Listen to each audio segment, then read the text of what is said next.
El petróleo no tenía mayor importancia por siglos. Se conocía, se sabía que estaba aquí, pero no tenía un uso central. En los 1860s se descubre el primer pozo industrial en Estados Unidos y de ahí viene el boom. Estados Unidos es el principal productor. No les costó mucho trabajo suponer que los depósitos petroleros norteamericanos podían extenderse hacia México. Y ahí empieza la mezcla de la tradición, la política y el petróleo. La tradición, para desgracia nuestra, era ser exportadores de materias primas. La política era una política encaminada a modernizar al país por la vía del capital externo. Y la legislación mexicana, hasta antes de 1884, dejaba al petróleo como un producto que pertenecía a la nación. Pero este afán de modernizar hace que se cambie la legislación. Ahí empieza la primera privatización del petróleo mexicano. En 84, con el general Manuel González, el compadre de don Porfirio. La ley que él empuja por el Congreso hace que el petróleo y el carbón se declaren propiedad de quien tiene el dominio de la superficie. Yo soy dueño de ese terreno, si hay petróleo ahí abajo, también soy dueño. Pero si en 84 Manuel González todavía no sabía de lo que estaba hablando, porque no se conocía la importancia de la riqueza petrolera mexicana, para 1909 ya se tiene plena conciencia. Ya se han descubierto unos pozos fantásticos. México está nadando en petróleo. Y viene esa legislación de 1909. Y para entonces las compañías petroleras norteamericanas y europeas ya tenían los terrenos que hasta entonces, con las técnicas de entonces, se sabían petroleros. Inicialmente se pensó que serviría como combustible para los ferrocarriles, para alumbrar las ciudades mexicanas, para pavimentar las calles, etc. Pero era mucho petróleo. Le quedó chiquitito el mercado nacional. Entonces, ese producto no renovable sirve para alimentar la demanda de energía del mundo externo. ¿Y qué se queda aquí? Bueno, es la lucha por los impuestos, porque además se le había declarado libre de impuestos a esta industria, con el pretexto de que era necesario para que se arriesgaran los privados a invertir en el petróleo. La Revolución Mexicana está ya casi en el mismo momento en que se crea este gran aparato jurídico que les da el control del petróleo. Y son muchos años de esfuerzos de la Revolución por recuperarlo, por echar atrás esta privatización. Y no es del todo posible llevar adelante esa nacionalización que el artículo 27 en su párrafo cuarto, allá en Querétaro, los constituyentes dijeron, ahora sí, lo retomamos. Era nuestro, debe volver a ser nuestro. Pero para hacer realidad eso, hubo que enfrentar a norteamericanos y a europeos, básicamente a los ingleses. Y no se pudo hacer del todo. La decisión del general Cárdenas puso punto final a esta larga controversia, en donde por lo menos en 2 ocasiones hubo la posibilidad de un enfrentamiento armado, abierto, entre México y el mundo externo.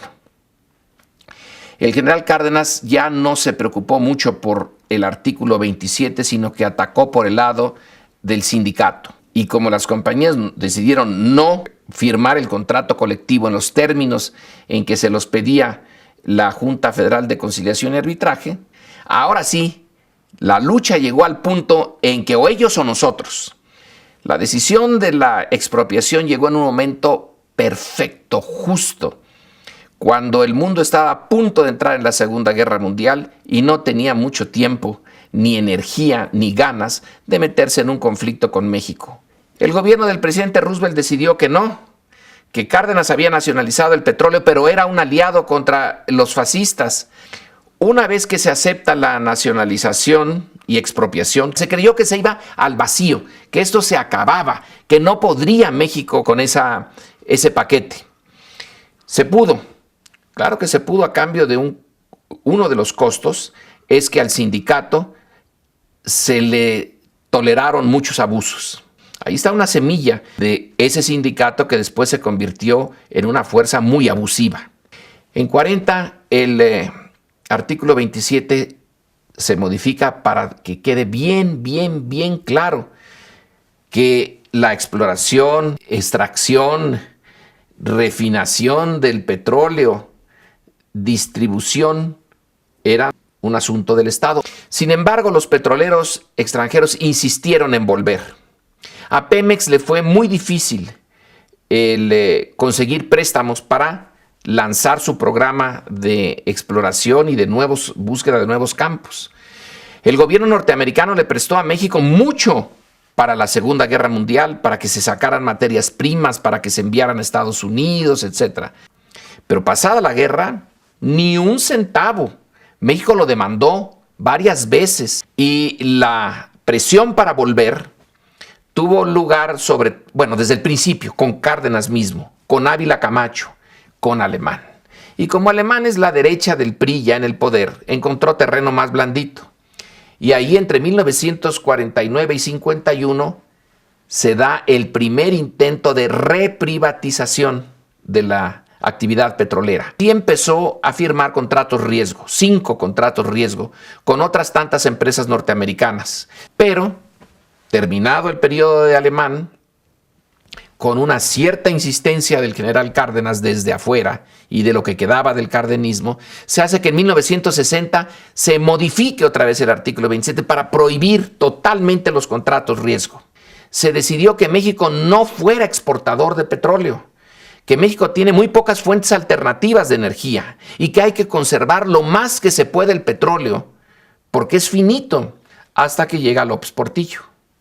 Y López Portillo, cuando tiene la crisis de todo el sistema económico heredado de la Segunda Guerra Mundial y que ya no puede con él, entonces decide abrir las puertas a la exportación otra vez.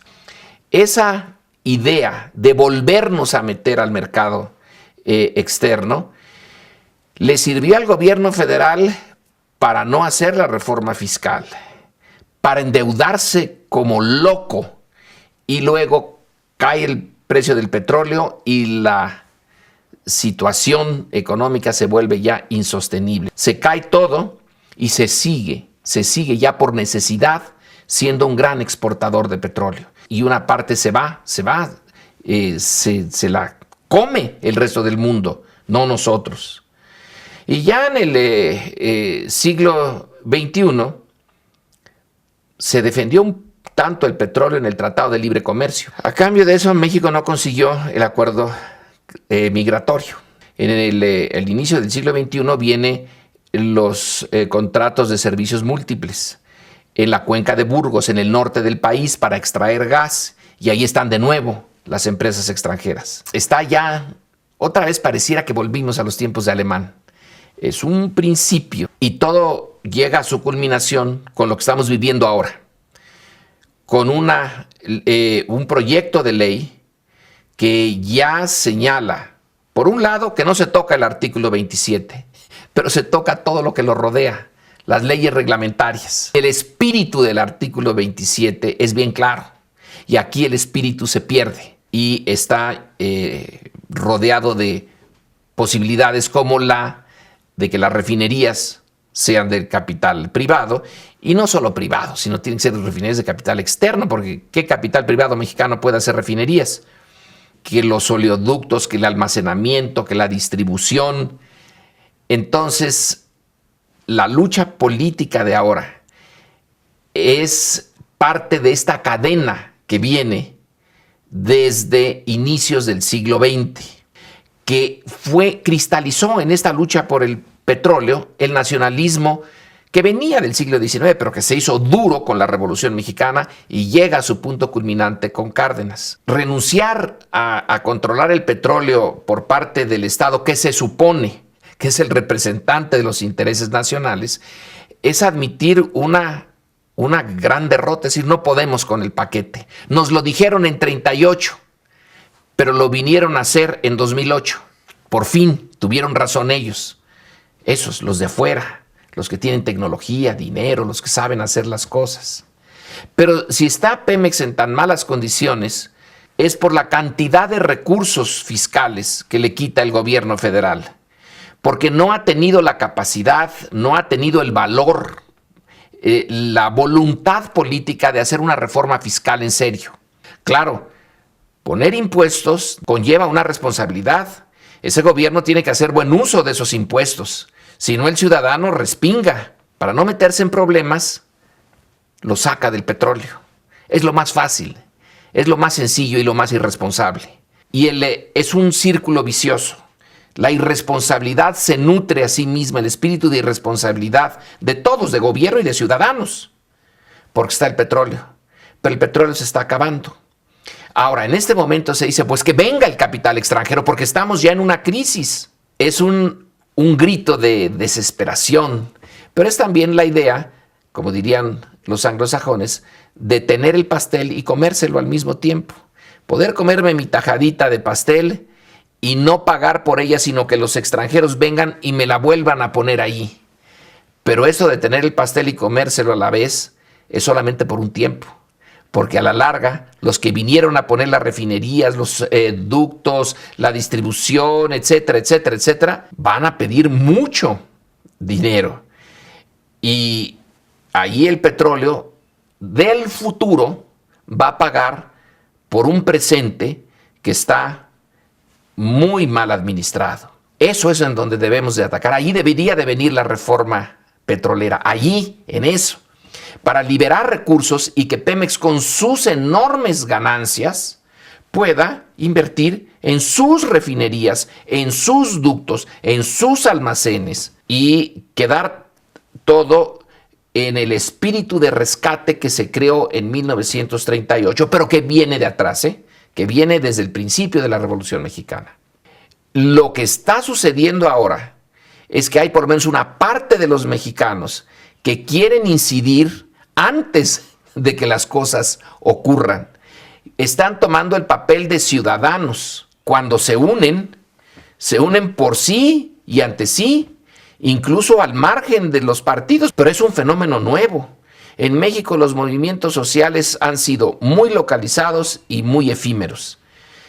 Esto, bueno, pues es algo que nos hacía mucha falta, independientemente del petróleo, que se empiece a actuar como ciudadano y se deje atrás la herencia de actuar como súbdito. Lo ideal sería que las instituciones funcionaran y que no fuera necesario ir al Zócalo y que no fuera necesario movilizarse. Si aquí no es un gran placer, los representantes de la soberanía nacional deberían realmente de ser los que pudieran discutir estas cosas y uno apoyarlos o quitarles el apoyo con el voto. Pero el voto es cada cuántos años.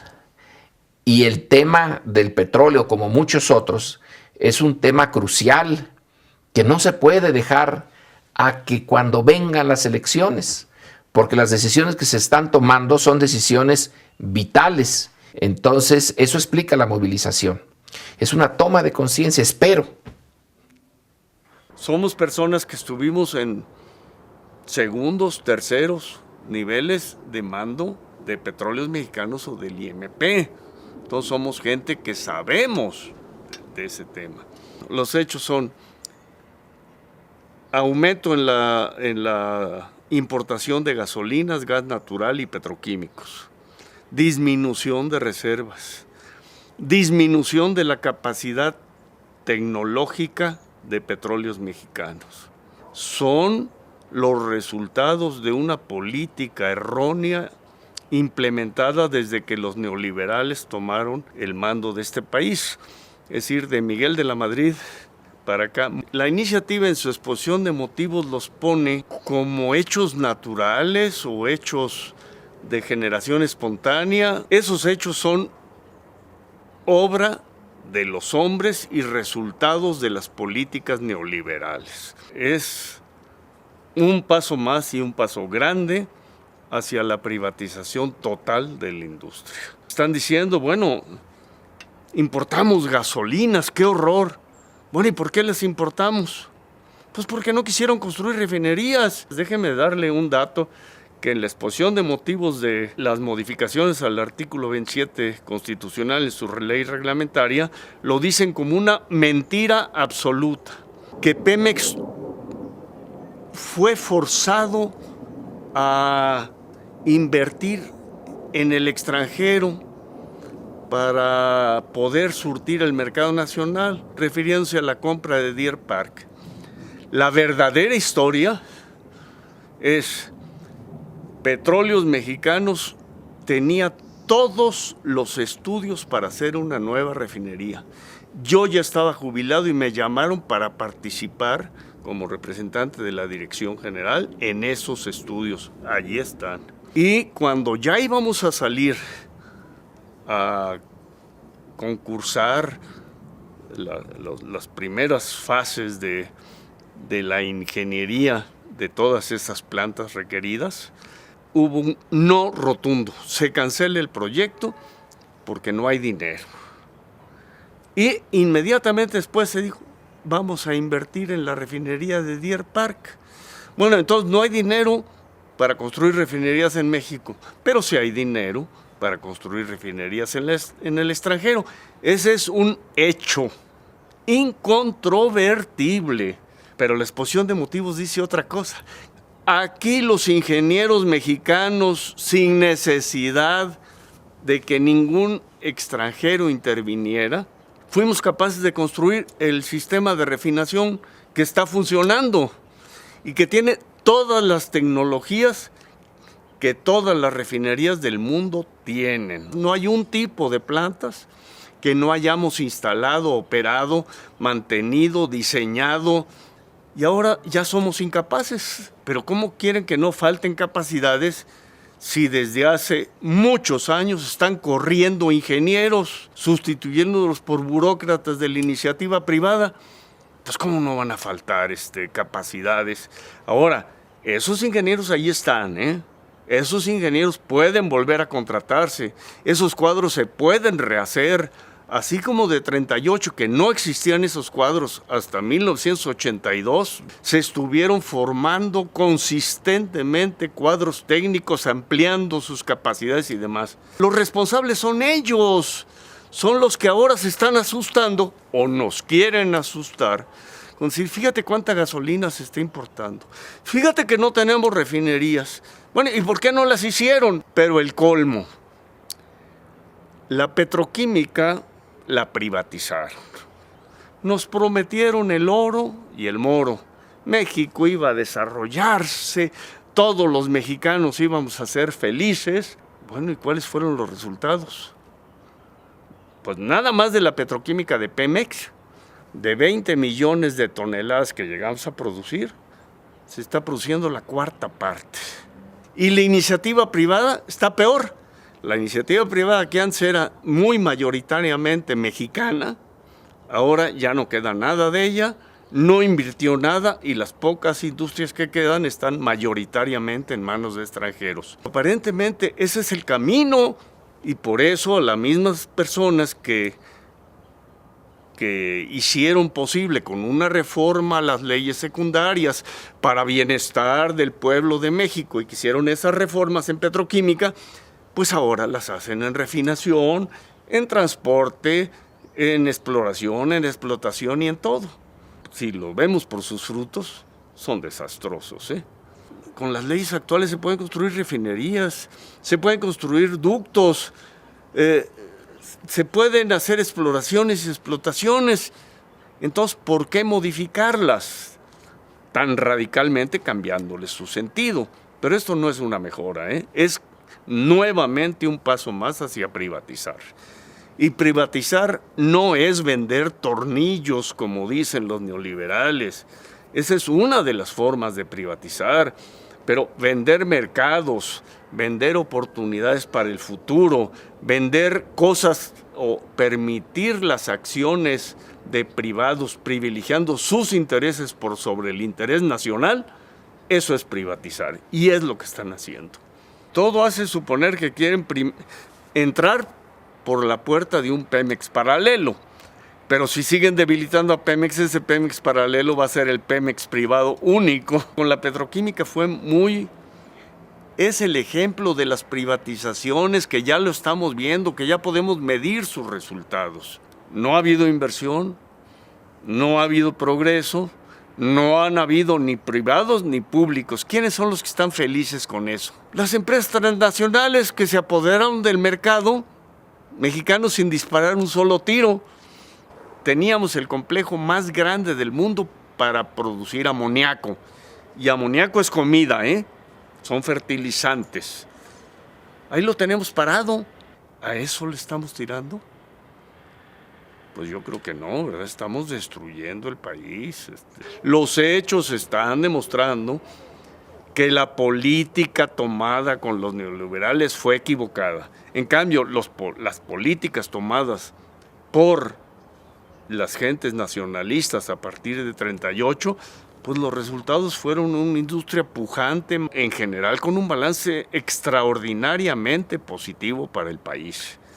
Y ahora, pues eso lo quieren desaparecer en un inmediatismo y un ideologismo, un fanatismo por la iniciativa privada. De 38, que no teníamos ni siquiera ingenieros formados en esa industria, logramos hacer una industria de clase mundial.